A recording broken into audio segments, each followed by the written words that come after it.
So I am on my way to breakfast. I don't think I've shown y'all really what I've been eating for breakfast, partially because I haven't been eating much, but two croissants and some hot tea in the morning, which has been lasting me pretty much the entire day because I haven't been really liking the food that much, which is kind of expected because I am a picky eater and the food is different for me. So I really haven't been eating much. But I'm on my way to breakfast. Normally, the setup doesn't change. I think it's changed maybe twice since I've been here. The setup has changed, but they do have like some basic American food, and then they have some Indonesian food and like Mediterranean or something, I think, on the other side. So they do have options, which is great. It's not been great options for me. And I tried the omelet, which wasn't bad. Sorry about the lighting, y'all, because I'm walking. But the omelet wasn't bad. So I might try another omelet again today and see how that turns out. We have another private driver. I believe it's going to be the same driver from yesterday. And we are going to go visit some different temples. So I'm excited to see that. And let's go. All right, y'all. So I have made it back to the hotel, and today was great. It was more chill and calm than my other days, I would say. And I started off with the Bali Swing, and my driver made sure we got there extremely early, so the lines were not long, not packed at all. Definitely appreciate that. I will say that there is damn near charge for every little thing. So you pay an entrance to get into the Bali Swing, which is fine. It was about $35, 35 US dollars to get into the park. And that $35 did include lunch, so that was really nice. And it was about 7 stations or like 7 different type of swings that you can get on, and they'll take your photo. So you can pay an extra 14 US dollars and have like your picture professionally taken, or you can just have someone come into the park with you and they can take the pictures with your cell phone, but they also have to pay to get into the park, which was about $7. Yeah, it was $7 for them to get into the park and take pictures with your cell phone. So that wasn't bad. That also included them to have lunch as well. And then they can stop at like 2 of the swings that technically weren't swings. They were like a bird's nest or a chicken nest or something like that, and like this boat. So they can stop there and take pictures on your cell phone, and then they get the lunch. So you pay for entry fee, $35, $14 to have a photographer take your pictures. And then if you want to rent the dress, that was another $14. And then if you wanted to rent like a crown, so they had like these flower headbands, I should say, and that was 50 rupiahs, so that's about $3, 3 US dollars. So you can pay for everything, or everything seems to be like a la carte to pay for, to have the best experience possible. I personally only paid to get into the park, and I paid to get my photos taken by the people that worked at the park. So that wasn't bad. They took really good pictures. I'm gonna go ahead and put some pictures up from that experience. So I enjoyed that. And then after, I went to the monkey forest, y'all. And the monkey forest by the Bali Swing was more chilled and laid back than the one in Ubud. According to the people at this particular forest, they said that one is more touristic, which I wouldn't have had no problem with either, but that one was just closer to the Bali Swing. And to get into the monkey forest, it's like 5 US dollars, I think. Probably a little bit less, because I think I paid 30 rupees to get into the monkey forest. And they have like different people or employees that are kind of like stationed around the park to help you just in case like the monkeys attack. And y'all, this is not funny, but it's kind of funny. So my mom joined me on the trip, and we was walking through the forest. I'm doing some recording. She's looking at some stuff, talking to one of the gentlemen. And y'all, why in the hell did a monkey jump on her damn back? Oh my gosh, she lost her damn mind, y'all. She lost her mind. And I didn't necessarily catch the actual action of the monkey jumping on her back. She just happened to be in some footage, but it's just the sound of her hollering about the monkey being on her back. Y'all, that was insane. But besides that part, the monkey experience was great. It was really peaceful and quiet in there. So I enjoyed that. I took a few pictures. I'm gonna show y'all, put these up. That was really cool. And then after that experience happened at a monkey jumping on my mother back, we end up walking around with one of the people, one of the employees, the entire time, so my mom can stay. Because if he wouldn't have said that he would make sure that she didn't have any more monkeys jumping on her back, we was gonna have to cut that experience short. So he walked around with us, and I would say it was probably about 10 minutes to kind of like loop the park, which wasn't bad. So we kind of just hung out there for a second and took some pictures with the monkeys, y'all. I still cannot believe that damn monkey jumped on her back, y'all. And they didn't necessarily have an explanation as to why the monkey jumped on her back. They was like, I don't know. It just happened. So that was that. So after the monkey forest, we were supposed to be headed to this temple by a lake.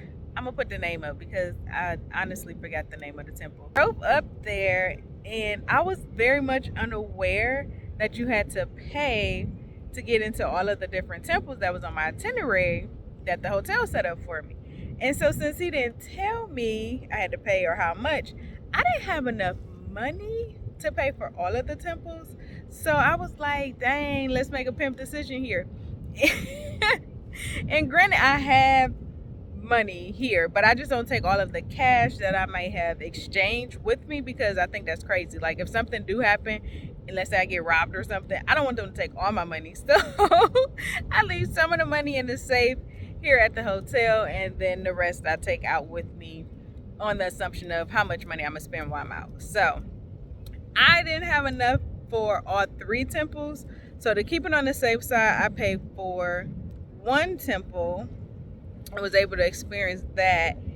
But I will say the view up and the drive up to the temple next to the lake was really pretty. I'm actually glad that we still was able to go up there, because I was able to see a different part of the island and just see how they're kind of living and what's new. And then my driver was able to tell me some things, so that was really neat. So I was actually glad that we still went up there, and I was able to find my souvenir, which I only buy magnets, y'all. I only buy magnets, and we don't buy souvenirs for others. And if y'all wonder, like, what is she holding? Like, I'm holding this seashell because I just found this from my best friend. This was the only thing she asked me to bring her back. So I'm like, I can do that. It don't cost me nothing. I live, or my hotel is right on the beach, so we can manage that. So after we had to drive back down the mountain, we went to another temple that I actually did pay to go in. So that temple was cool. And then we had one more temple that we was gonna go to go watch the sunset.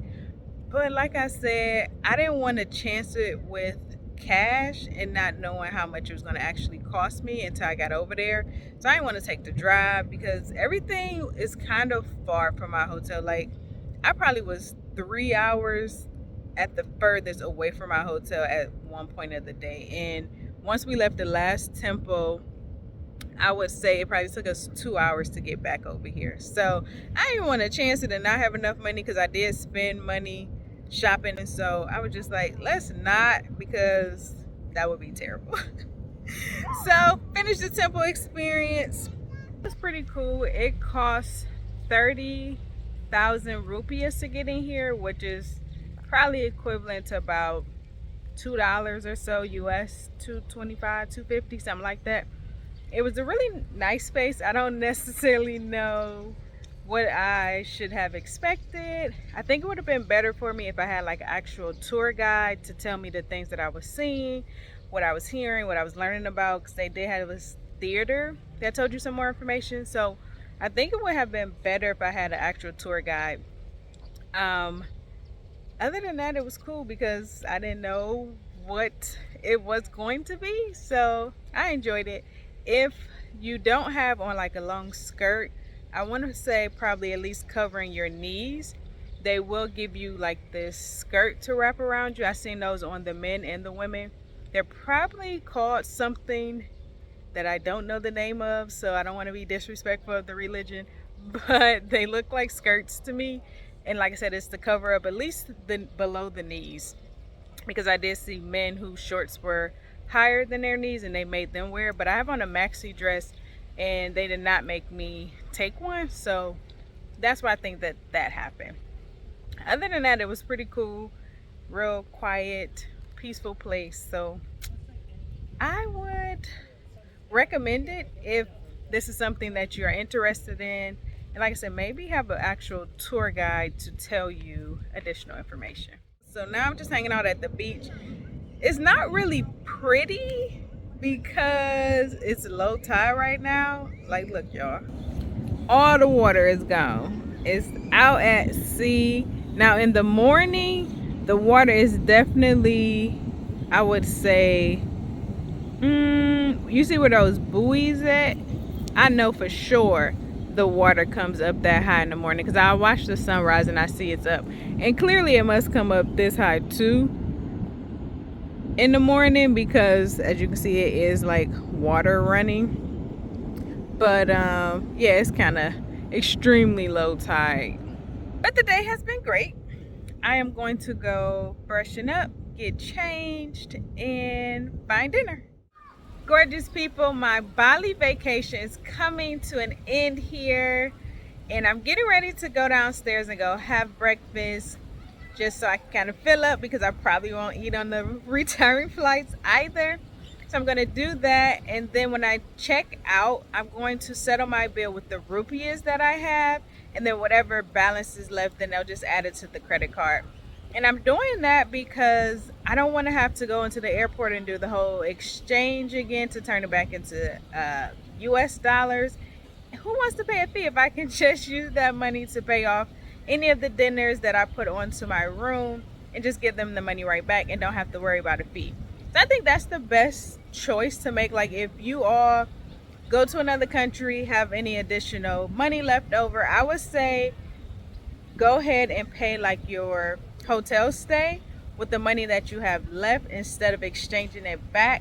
That way you don't have to pay the exchange fee at the airport, or if you go to like a local money exchange place, because I know it's one directly across the street from my hotel, but I'd rather just give them the money right back at the hotel. So we're gonna have breakfast and then we are gonna check out and head to the airport.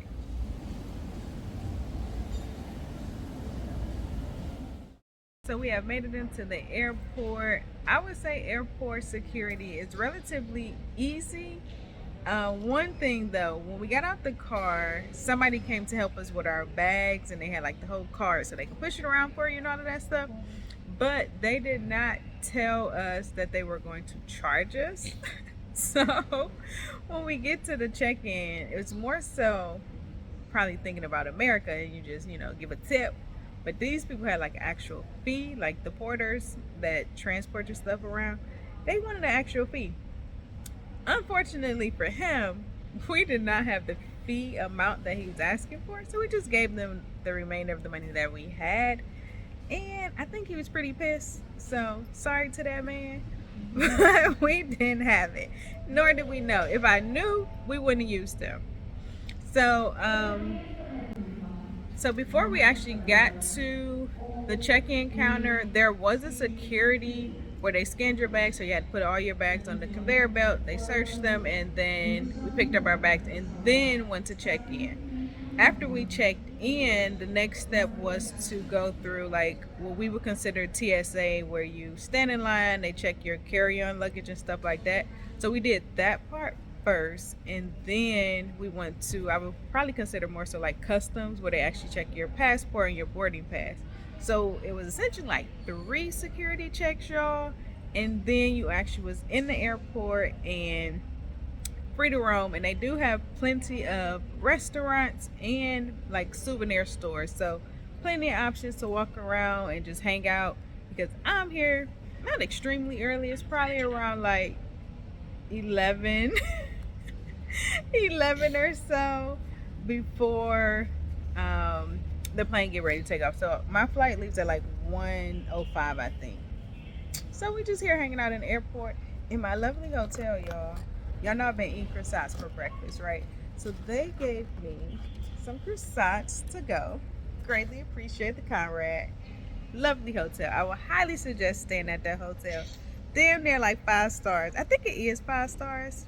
We're gonna check and then I'll put it up on the screen. So it has been lovely, you all. I hope you enjoyed my Bali vacation as much as I did. And as always, gorgeous people, go out there, create memories that will last a lifetime.